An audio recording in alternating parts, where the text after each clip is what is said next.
So part 3, Lorraine. Okay. So we've done a whole bunch of reticular activating stuff. We've done a tune-in fork circuit. The top 13 chakras are now showing up as being nice and balanced. We've boosted the immune system in relation to all sorts of things. So let's see where we need to go next. Okay.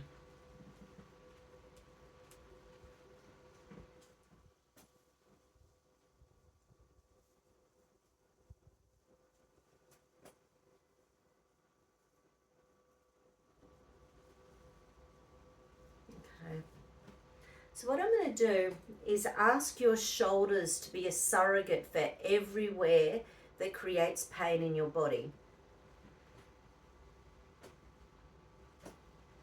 So I want you just to wriggle your shoulders around. Don't cause yourself pain, but just wriggle them around and just feel, you know, the tightness, the tension in your body there. So just allow that to sort of, you know, and now I'm asking the body to surrogate any and all stress and pain in this body into the shoulders.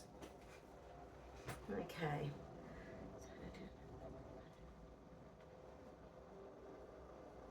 Right. So as soon as we do that, your body starts getting fragmented.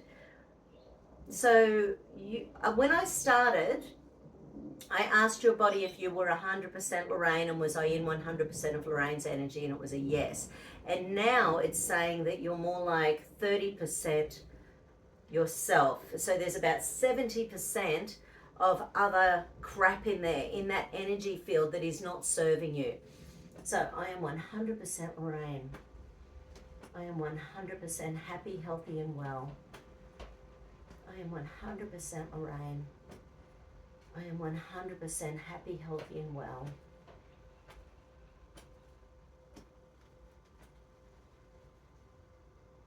Okay.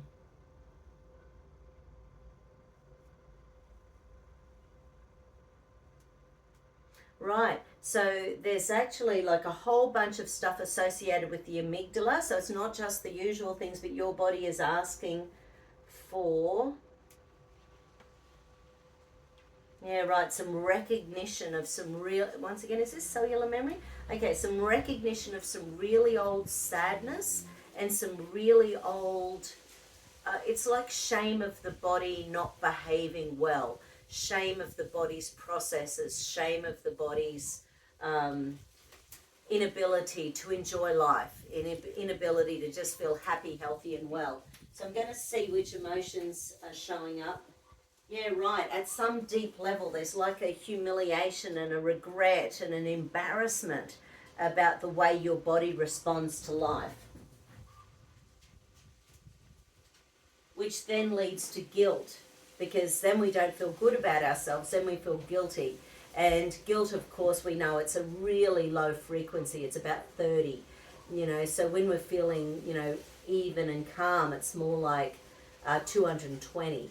So it's sort of, you know, like shame and guilt are really low on the frequency scale. They literally make it impossible for ourselves. So then we start going into, instead of going into a healing framework, we go into a damaging and pain punishment, inability to heal framework. So the more love and forgiveness and light and energy we have in our life, the more our cells follow suit, the more shame and guilt and anger and frustration and blame and that sort of thing, the more we go into our health goes downwards. So there's a very direct thing. Okay, so I've got enough stacked in there.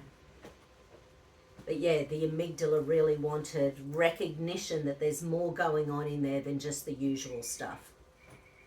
So once again, wiggle those shoulders around, just asking the body to stack any and all issues associated with the body in the shoulders.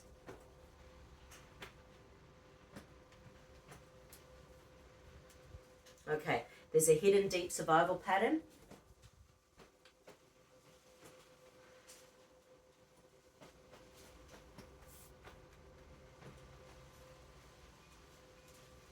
Okay, so the first little area showing up in there is the subclausal gyrus. So that's one of those little nuclei in the brain that has up to 7 generations of how we cope with stress.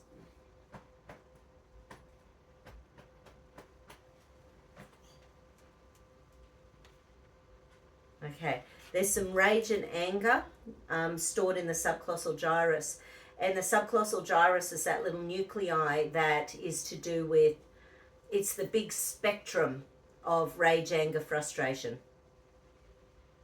So, but it can be internalized as depression and guilt and cheerlessness and hopelessness, because anger is actually more useful. You know, when we use anger well, it allows us to get things done. Like people can get angry and they clean their house. People can get angry and mow their lawn. People can get angry, you know, there's,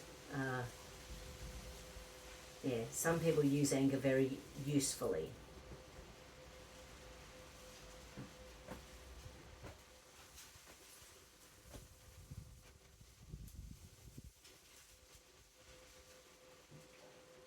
Okay, there's another little RAS circuit in here.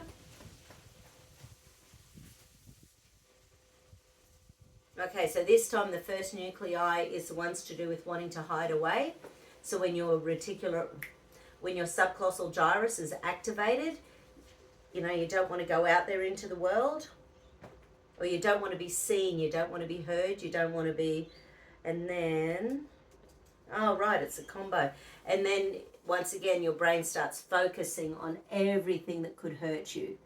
So it sort of ends up being in this, I want to hide away, but I'm also simultaneously focused. So you don't even get a rest when you go to hide away, because the nervous system is still primed for stress. It's still primed for keeping you safe. It's still, it's still primed. It's not allowing you to be your beautiful, brilliant self, or your best version of yourself. It is fun to be a human. It is fun to be alive.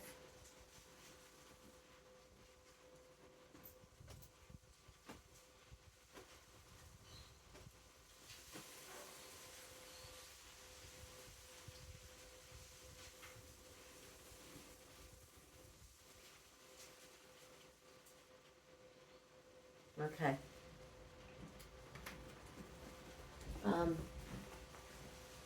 I'll come back for the last part.